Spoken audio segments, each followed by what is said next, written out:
Hey, Matt here, and Pam's behind the camera, so you can't see her, but she's here. We just wanted to do a quick video on nutrition and just the basics, keeping it simple kind of program. I'm going to go over some stuff here in a second that I've got written out, and ultimately, if you're seeing this video on YouTube, you'll also see a link in the description of where this is going to be embedded in a blog post that comes with the nutrition plan that we're going over here. But a little background on us as far as nutrition goes. Pam and I have been fitness professionals for a little over 10 years, and we've been into athletics and nutrition and health and wellness and all that for well over 20 years. In that 20 years, we have, when asked, offered and given and provided a lot of nutritional advice to a lot of people. And there's a couple things that seem to happen a lot, and I'll go over those in a second. But one thing I want to cover is that nutrition and just a good, solid, simple nutrition plan, no matter what you call it, no matter how it's packaged, it really comes down to there are a few common things that you're going to see. That it's just a relatively balanced approach to protein, carbohydrates, and fats. Now, the different books, no matter what you want to call it, paleo, zone, Mediterranean, primal, I'm sure there's a bunch of other terms out there. And we've read them all. And typically what we find when we read all these different books is there's a different flavor from the author. There's a different emphasis on the science and research that backs up different opinions and claims. But when Pam and I have read these again and again and again, we find commonalities, not differences between these different diets. And the commonalities are kind of what I'm going to go over on the board here. So in what I've put together here, hopefully, if you end up getting to the website and you see this blog post, and you can download a PDF of the basic nutrition plan, and this is what we provide to people over and over and over for well over a decade. If you follow this very simple plan, there's no guarantees, but this is the kind of thing that's going to work for a vast majority of people.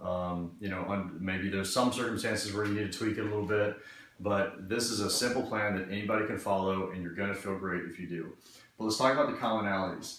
All of these different diets are really going to be just a different, maybe different macronutrient ratios, but basically how you're taking in proteins, carbohydrates, and fats. Those are the three main macronutrients.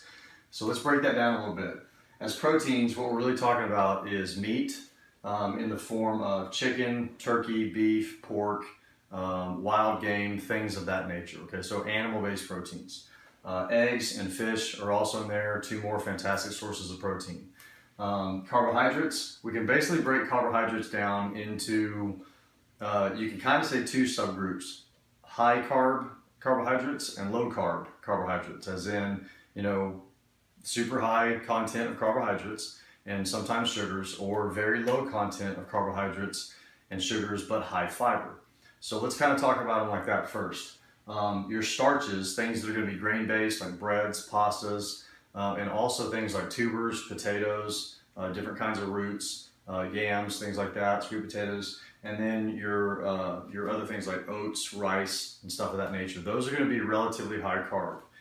In a given serving, just a serving the size of your hand, you're going to be talking about somewhere from 30 all the way to maybe 60 grams of carbohydrates. Your other kind of simple category is your low carb, high fiber vegetables. So these are going to be your non-starchy vegetables like asparagus, broccoli, cauliflower, lettuce, greens, things of that nature. Very colorful, very high fiber. And then there's also fruits. Fruits usually are going to be pretty high carbohydrate and usually pretty high sugar. Now, some fruit has some fiber in there. But most of your fruits these days, the fruits that you're going to find at the grocery store that are readily available, are going to be pretty high carbohydrate and pretty high sugar. Berries is what I have listed up here, and that's what I want to emphasize. If you're going to have fruits in your diet, berries are going to be your best choices. They're lower sugar, they're high antioxidant, high vitamin and mineral content, but low sugar and usually some good fiber. But it's a great low carb choice. But you still get a lot of the nutrient benefits from those fruits. And then fats are going to be your basic, your nuts and seeds, avocado, coconut, butter. I want to especially emphasize butter from grass-fed sources, grass-fed cows. And then the oils, so the different nut oils that you can get So this is really kind of the nutshell of if you can base your diet out of these things in a fairly balanced way, you're going to have some success. Okay. So what I've got here, and this is just kind of the nutshell, but down here under the my green line is your basic meal plan. Okay. And this is going to be in that PDF if you come to download it, and you can see, you know, this isn't a super professional video. This is just us in our home office talking. But this is pretty much it. Breakfast can consist of 2 to 5 eggs, and it's a wide range because I'm basically saying, you know, women or smaller people eat less, men or larger people eat more. If you're an athlete, eat more. If you have a relatively sedentary lifestyle, eat less. Okay, I'm not going to tell you to go and weigh and measure and all that kind of stuff. You should have a plate that is not too big, not too small. And everything should not be falling off because it's overloaded with stuff, okay? Except for salad greens, you probably get away with that. But breakfast is something simple, 2 to 5 eggs, maybe some bacon or ham along with it, some healthy fats from avocado and maybe a guacamole, you know, which is really nothing more than salsa or pico de gallo mixed with avocado, super healthy. And then an opportunity to have some fruits is go ahead and have like half a cup of berries or half an apple or something of that nature, okay? Lunch and dinner are pretty much interchangeable, but I wrote it this way for simplicity. Lunch is just going to be a really, really big salad and then a good source of protein. How much protein? If you want to weigh and measure it, maybe 4 all the way up to 8 ounces, but really the size of your hand minus your fingers. Okay, so think of a chicken breast, the size of your hand, chopped up on the salad. That's a good size. And then some kind of healthy fat to go along with that also. Either some kind of oil-based dressing. Things like olive oil and avocado oil or walnut oil are going to be better than canola. But you know, some kind of healthy oil, or maybe a bunch of sliced avocado on there, maybe some slivered almonds, different, you know, pumpkin seeds or something like that. But just some kind of healthy fat to go on there. You're going to be given the opportunity, the option of having a starch at lunch. I put an asterisk by that because my rule of thumb when I'm giving nutritional advice to people is, if you worked out that day, if you really expended a great amount of energy, or if you have a very physically intense job, then by all means have some kind of starch during lunch. But if you didn't work out that day and you have a relatively sedentary lifestyle, you really don't need that big influx of starches. But if you did have a high intensity workout, or you're going to that evening, or if you have a physically intensive job where you expend a lot of energy, then starches at lunch is going to be your option. And then dinner is going to be another good source of protein, and that's where you want to not get any of the starchy choices, but yes, get a bunch of the vegetables. So it's another opportunity to get more vegetables, just like you did at lunch, and then another source of healthy fat, pretty much the same list that we went through at lunch. That is pretty much your basic breakfast, lunch, and dinner. For snacks, what I recommend is, if you're going to be snacky throughout the day, if these 3 meals alone are just not quite doing it and you just need a little bit of more nutrition and you're listening to your body, some kind of raw nuts and maybe some berries to go along with that is a good option. Maybe some deli meat from a real deli, and then a little bit of guacamole to dip it in. Okay, it's not a full meal, but just a couple slices. And then optional, maybe, again, depending on if you're an athlete and maybe you had a mid-morning workout or an afternoon workout and you want to snack before lunch or dinner, something like that.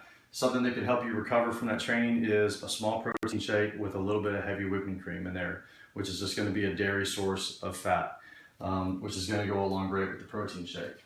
So on that note, we'll talk about dairy. It's not really included too much in the meal plan here because dairy is going to be a pretty individual thing. Personally, I love dairy. I like milk. I like heavy cream. We use a lot of butter. But we actually emphasize the healthy fats in our diet to a great degree. So you're going to want to experiment with dairy. And what I would recommend is, cut dairy out of your diet for 2, 3, maybe even 4 weeks, and then experiment with putting that back in. Shredded cheese, maybe some cream in your coffee if you drink coffee. A little bit of milk, just kind of experiment with it. And if you feel like that's affecting your skin, or if you feel bloated, or if that upsets your stomach, then eliminate it. It's really kind of individual. I can tolerate more dairy than Pam, but pretty much the Munson household, dairy's fine for us. It's not fine for everybody, but it's fine for us. And then the last thing I want to cover real quick is supplements. If you've watched or read any of the content from Pam or myself, you'll know that we're huge fans of supplements. Advocare is the brand that we choose. It's not the only good brand out there, but that's the one that we use. And what I'll tell you is the basics is before you go into I want this for weight loss or this for muscle gain or this for whatever your specialty need is, you just want to emphasize the basics first. Multivitamin, multimineral, some additional fish oil because nobody eats enough fish, and the good fats that we get from that omega-3 family from fish. So go ahead and take some additional fish oil. And then some kind of green supplement. I never was really too big of a fan of greens supplements because they tasted so bad. But Advocare recently came out with a really good one called Advo Greens, and I really like it. It actually tastes great. I'm not pimping this product too much. It's just that now I'm a fan of this kind of product. Phytonutrients, prebiotics, probiotics, fiber, all really, really good stuff. So if you can incorporate something like that, you're gonna win. So that's just the basics, guys. Like I said, it doesn't matter how they package it. If you want to buy a book, by all means buy a book. If you're going to follow it, if you need a system to follow, follow it. But if you get the PDF that's going to be associated with this blog post, I can assure you it's simple, it's easy to follow, and you're going to find some level of success from it. So on the comments below, type in some questions. I probably won't be able to answer everything, but we're always here to help. We love sharing this kind of stuff. We love talking about this kind of stuff. And go over to munsonmischief.com if you want to check out some of our other stuff. So good luck.